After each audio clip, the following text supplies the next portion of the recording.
আলী কুমিল্লাতে কয়েকজন আছে যাদের দরবার আছে, আল্লাহ খালি এদেরকে চিনে। অমুক দরবার আল্লাহ খালি এগুলা চিনে। বাস এখন আল্লাহর কাছে যাইতে হইলে, আল্লাহর মুকাররাবিন হইতে হইলে ওই দরবারের মাধ্যমে না গেলে আল্লাহ তো চিনবে না। এটা শয়তান মানুষের বোঝায় কে মিয়া তুমি এমপি সাহেবের কাছে চলে গেছো, তা এমপি সাহেব তোমার চিনে? তা কেমনে যাইতে হইব? ওই তোমার এলাকায় এমপি সাহেবের লোক আছে, তারে নিয়ে যাইতে হইব। সে কবে ভাই কাজটা করে দেন, এই আমাদের লোক। তখন দেখবে যে তোমার কাজটা তাড়াতাড়ি হয়ে যাবে।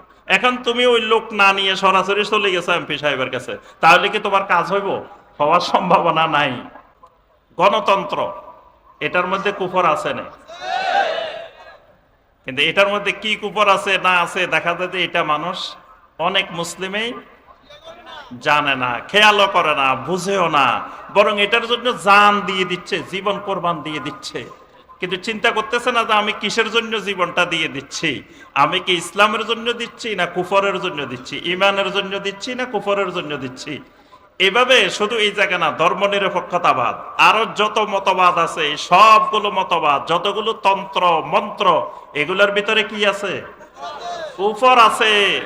নবী সাল্লাল্লাহু আলাইহি সাল্লাম বলতেছেন, যখন আজান শুনবা মুয়াজ্জিনে যা যা বলে তুমিও তা তা বলবা। আজান যখন শেষ হইব সুম্মা সাল্লু আলাইয়া, এরপরে তোমরা আমার উপরে কি পড়ো? দরুদ পড়ো। তাহলে সোজা কথা যে আজান শুরু হবে আল্লাহু আকবার দিয়ে, শেষ হবে কি দিয়ে? লা ইলাহা ইল্লাল্লাহ দিয়ে। এরপরে দরুদ হবে। নবী সাল্লাল্লাহু আলাইহি সাল্লামের অনেকগুলো হাদিসে বর্ণনা আছে।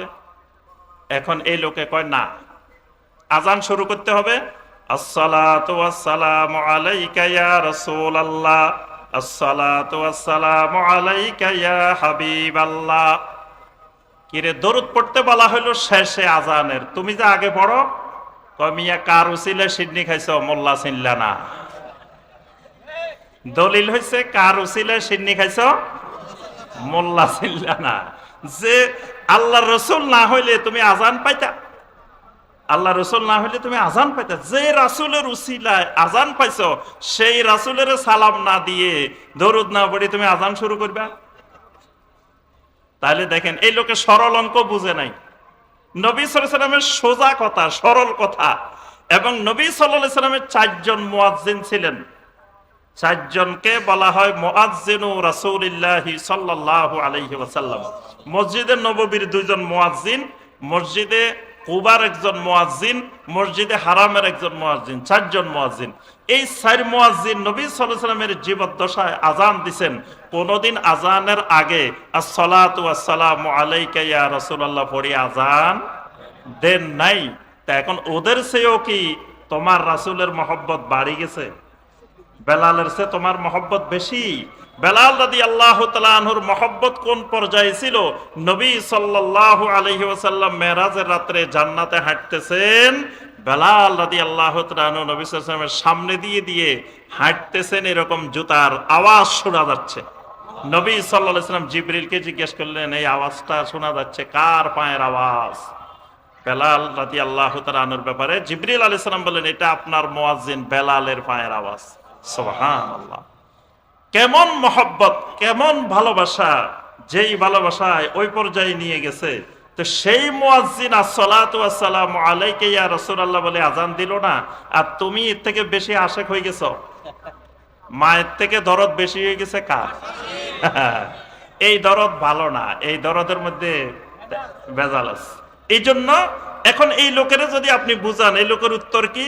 কার উসিলা সিন্নি খাইছো, মোল্লা চিনলা না। আমি অনেক জায়গায় জিজ্ঞাসা করছি, আমার এই জবাব দিছে, কার উসিলা সিন্নি খাইছো, মোল্লা চিনলা না। তার অর্থ হলো কি যে 2 4 বুঝে না, 2 5। তো এর কারণ কি? আসলে যখন মানুষ প্রথম বেদাত করে, বেদাত করতে করতে এক সময় এই লোকটা শিরিকের মধ্যে চলে যায়। প্রথম শুরু হয় বেদাত দিয়ে, কিন্তু শেষে বেদাত আস্তে আস্তে শিরিকের দিকে যায়। আর শিরিক করতে করতে করতে করতে প্রত্যেকটা শিরিক কিন্তু কুফর। এটা মনে রাখবেন, যত শিরিক আছে সমস্ত শিরিক কুফর, কিন্তু প্রত্যেক কুফর শিরিক না। কুফর আর শিরিকের পার্থক্য হইল এটা। তো এই যে শিরিক করে মানে কুফরি করে, আর কুফরি করলে খাতামাল্লাহু আলা কুলুবিহিম, সূরা আল মুনাফিকুনের মধ্যে আল্লাহ পাক বলেন ফাতুবিয়া আলা কুলুবিহিম ফাহুম লা ইয়াফকাহুন। যখন এদের অন্তরে মোহর মেরে দে, চাপ মেরে দে, এবার তারা সোজা জিনিসও বুঝে না, সাধারণ জিনিসও অনুধাবন করতে পারে না। কুফরির আরো অনেকগুলা ক্ষতি আছে। আমাদের ক্লাস সংক্ষিপ্ত, এই জন্য খালি একটু একটু আমরা ধারণা দিয়ে ক্লাস শেষ, বাকিটা আমরা পড়ে নিব ইনশাআল্লাহ। এটা তো প্রথম বার্ষিক সালাফি কনফারেন্স, ইনশাআল্লাহ দ্বিতীয়টা হবে না কি? দ্বিতীয়টা হবে তো ইনশাআল্লাহ। দ্বিতীয়টার সময় পড়া নেওয়া হবে ইনশাআল্লাহ। আজকে পড়া দেওয়া হবে, ওই দিন ইনশাআল্লাহ আগে পড়া নেওয়া হবে, তারপরে নতুন পড়া দেওয়া হবে, ঠিক আছে ইনশাআল্লাহ। এই 1 বছর পড়ালেখা করতে হবে। কুফরির উপরে অনেক পড়ালেখা করা লাগবে, কারণ কুফরটা আমাদের সমাজে রন্ধ্রে রন্ধ্রে ঢুকে গেছে। অসংখ্য জিনিসের মধ্যে কুফর আছে, এবং এই দেশের মানুষ সব দেখবেন যে প্রত্যক্ষ পরোক্ষ কুফরের সাথে জড়িত। গণতন্ত্র, এটার মধ্যে কুফর আছে না? কিন্তু এটার মধ্যে কি কুফর আছে না আছে দেখা যায় যে এটা মানুষ অনেক মুসলিমেই জানে না, খেয়ালও করে না, বুঝেও না, বরং এটার জন্য জান দিয়ে দিচ্ছে, জীবন কোরবান দিয়ে দিচ্ছে।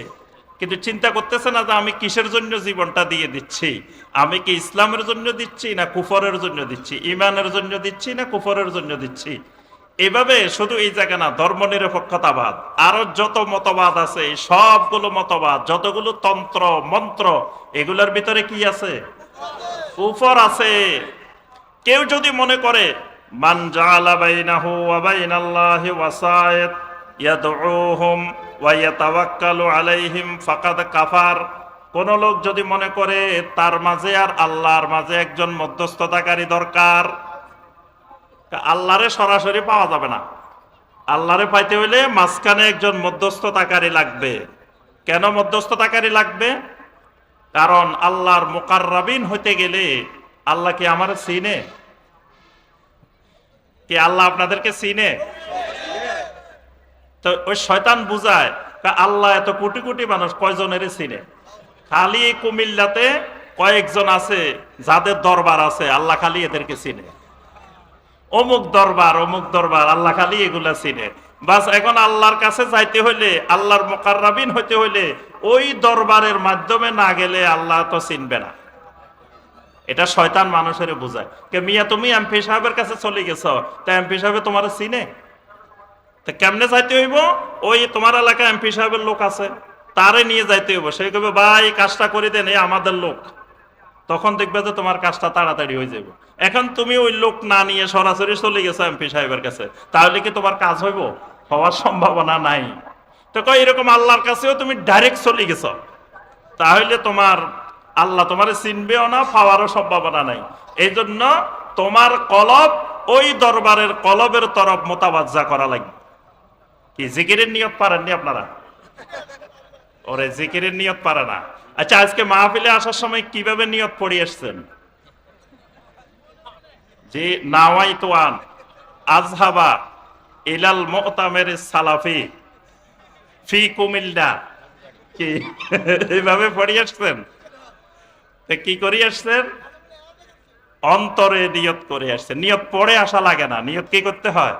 করতে হয়, নিয়ত পড়া লাগে না। তো এই যে নিয়ত করে আসছেন, আল্লাহ রাব্বুল আলামিন এর মাধ্যমে কি দিবেন? যাজা দিবেন। আচ্ছা, এরপরে জিকিরের নিয়ত আছে বাংলাদেশে, জিকিরের নিয়ত পারেন নাই? ওরে জিকিরের নিয়ত পারে না।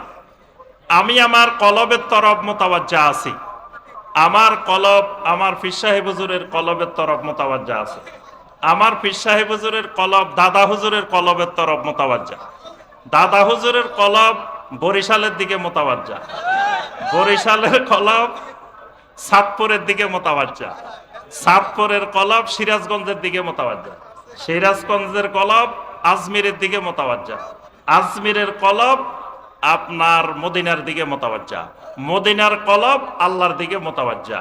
আল্লাহর থেকে জিকিরের ফয়েজ ও বরকত আমার কলবে বর্ষিত হোক, এটাই হলো জিকিরের নিয়ত। এটা বাংলাদেশের জিকিরের নিয়ত, এটা মেড ইন বাংলাদেশ। এই জিকিরের নিয়ত, এই যে জিকিরের নিয়ত আবিষ্কার হইলো কেন? কারণ সরাসরি যদি আমি আল্লাহর জিকির করি, আল্লাহ তো আমার নাও চিনতে পারে যে এই জিকির করলে যে ইডা কিডা। এই জন্য যখন পরিচয় দিবেন কলবে কলবে কলবে, তখন আল্লাহ বুঝবে যে ও বুঝতে পারছি এটা আমার অমুক তরিকার লোক। এই জন্য এরা কয় যে মুনকার নকির যদি তোমারে প্রশ্ন করে তুমি কি বলবা? আমি ছিলাম অমুক বাবার লোক, আমি ছিলাম অমুক তরিকার লোক। আমি কবরে মুনকার নকির আসার আগে আমার মুর্শিদ কেবলা হাজির। নাউজুবিল্লাহ। তাহলে এই যে আল্লাহ এবং বান্দার মাঝখানে মধ্যস্থতাকারী লাগবে, এটা ধারণা করা, এটা বিশ্বাস করা কুফর। কোরআনে কারিমে আল্লাহ রাব্বুল আলামিন কাফেরদের অবস্থা বর্ণনা করতে গিয়ে দুইটা অবস্থা আল্লাহ রাব্বুল আলামিন দুই আয়াতে বর্ণনা করছেন। একটা সূরা জুমারের ৩ নম্বর আয়াত, আল্লাহ সুবহানাহু ওয়া তাআলা বলেন ওয়াল্লাযীনা ইত্তাখাযু মিন দুনিহি আউলিয়া মা না'বুদুহুম ইল্লা লিয়ুকাররিবুনা ইলাল্লাহি যুলফা, যে এরা আমাদেরকে আল্লাহর মুকাররাবিন বানাই দিবে। আমরা এদের ইবাদত করি, এদেরকে আমরা আউলিয়া বানাইছি, এজন্য এরা আমাদেরকে আল্লাহর মুকাররাবিন বানাই দিবে। আবার তারা মনে করে যে কিয়ামতের দিন আমি যদি যাই বসে থাকি, কোনো কিছুরই টিকিট কিনলাম না, ঈদের সময় বাড়ির যাবো, তো বাসেরও টিকিট কাটি নেই, ট্রেনেরও টিকিট কাটি নেই, কোনো কিছু টিকিট কাটি নেই, তো তাহলে আপনি বাড়ি যাবেন কেমনে? তখন তো এদিকে স্টার লাইনও পাওয়া যায় না, অন্য গাড়িও পাওয়া যাবে না, তা আপনি বাড়িতে আসবেন কেমনে? তাহলে আগে থেকে টিকিট কাটি রাখতে হইব। শয়তান বুঝায় তুমি যে জান্নাতে যাইবা টিকিট কাটছো, কারণ সেদিন তো এক একজন, কেউ ট্রেন নিয়ে বসে থাকবো, কেউ বাস নিয়ে বসে থাকবো, কেউ জাহাজ নিয়ে বসে থাকবো, কেউ লঞ্চ নিয়ে বসে থাকবো। তো তুমি যদি টিকিটে না কাটো তো তুমি জান্নাতে যাবে কেমনে? উঠবা কোনটার মধ্যে? তোমার টিকিট না থাকলে তো কোনোটাই উঠতে দিবে না তোমাকে। এজন্য এক জায়গার না এক জায়গার টিকিট কাটতে হবে। এই যে টিকিটের চিন্তা করা জান্নাতে যাওয়ার জন্য, এটাও কুফরি। এটা কি কুফর? আল্লাহ রাব্বুল আলামিন সূরা ইউনূসের 18 নম্বর আয়াতে আল্লাহ পাক বলছেন ওয়ায়াবুদুনা মিন দুনিল্লাহি মা লা ইয়াদুররুহুম ওয়া লা ইয়ানফাউহুম ওয়া ইয়াকুলুনা হাউলাই শুফাআউনা ইনদাল্লাহ। কাফেররা বলে যে এরা আমাদেরকে আল্লাহর কাছে সুপারিশ করবে। তো সম্মানিত ভাই ও বোনেরা, আমি আর আলোচনা দীর্ঘায়িত করব না, আমাদের ক্লাস সংক্ষিপ্ত, ক্লাস শেষ। 2-3টা কুফরির আমরা শুধু ধরাই দিছি, বাকি সমাজে যত কুফরি আছে শত শত কুফরি আছে, এবং কুফরির উপরে অনেক বাংলা ভাষায় বই আছে। আমারও একটা বই আছে, কুফর মুক্ত ঈমান ও আমল গড়ি। এই বইটা পড়লে ওখানে বাংলাদেশে বহুল প্রচলিত অনেকগুলা কুফর এখানে আলোচনা করা আছে। আরো অনেক আমাদের শাইখদের বই আছে কুফরের উপরে। তো এই কুফরের বইগুলো পড়ার চেষ্টা করবেন। আমার উস্তাদ ডক্টর আব্দুল্লাহ জাহাঙ্গীর রাহমাহুল্লাহর ইসলামী আকীদা একটা বই আছে, ওই আকীদার বইয়ের মধ্যেও দেখবেন যে আপনার কুফরের চ্যাপ্টার আছে, কুফরের বিষয়ে বিস্তারিত আলোচনা আছে। আমি এই বইয়ের উপরে 75টা খুতবা দিছি, ইসলামী আকীদার উপরে 75টা খুতবা আছে এক টানা, নদ্দা সরকার বাড়ি মসজিদে। এবং এই খুতবা শুরু করছি আমি প্রথম খতিব হওয়ার প্রায় 1.5 বছর পরে শুরু করছি। তো 1.5 বছর পর্যন্ত আমি ছিলাম ওই মসজিদের জনপ্রিয় খতিব। যখন এই বইয়ের থেকে খুতবা শুরু করছি এবং ঘোষণা দিছি যে 75টা খুতবা হবে এই বইয়ের থেকে ধারাবাহিকভাবে, এর পরের দিন থেকে শুরু হয়েছে আমার বিরুদ্ধে বিভিন্ন রং বেরঙের ঝড় তুফান। এইখান থেকে খুতবা দেওয়ার পর থেকে যে মানুষগুলো ছিল একবারে অত্যন্ত মহব্বতের, আমার আলোচনা না শুনলে তাদের কাছে ভালো লাগতো না, এই মানুষগুলা এক জুমায় যখন আকীদার আলোচনা করছি, কয় আপনাকে চ্যালেঞ্জ দিলাম, আগামী শুক্রবারে বাইতুল মোকাররমের খতিব সাহেব আসবে আমাদের এখানে, তার সাথে আপনার বাহাস হইব। আমি তো কই ভালো কথা, বাইতুল মোকাররমের খতিব আমাদের এই গরিবের মসজিদে আসবো, তা আরো খুশির খবর, তা নিয়ে আসেন আপনারা। তো এই পর্যন্ত এখনো আনতে পারে নাই, আসেও নাই। তো এই জন্য এই বইটা ভালো করে পড়বেন। আরো অনেক বই আছে কুফরের উপরে, এই কুফর সম্পর্কে জ্ঞান অর্জন করবেন ইনশাআল্লাহ। তাহলে আপনাকে এক রাস্তা দিয়ে শয়তান দেখলে আর এক রাস্তা দিয়ে পালাইবে, আপনি এই রাস্তা দিয়ে ঢুকছেন, শয়তান আর এক রাস্তা চলে যাবে, যদি কুফর সম্পর্কে আপনার বিস্তারিত জ্ঞান থাকে। আল্লাহ রাব্বুল আলামিন আমাদের সবাইকে কুফর মুক্ত ঈমান ও আমল গড়ার তৌফিক দান করুন। আল্লাহ রাব্বুল আলামিন আজকের এই সালাফি কনফারেন্সকে কবুল ও মঞ্জুর করে নিন। আল্লাহ রাব্বুল আলামিন এই কুমিল্লার বুকে, কুমিল্লার ময়দানে আল্লাহ রাব্বুল আলামিন সালাফিয়াতের ঝান্ডা বুলন্দিত হওয়ার আল্লাহ পাক তৌফিক দান করুন। আল্লাহ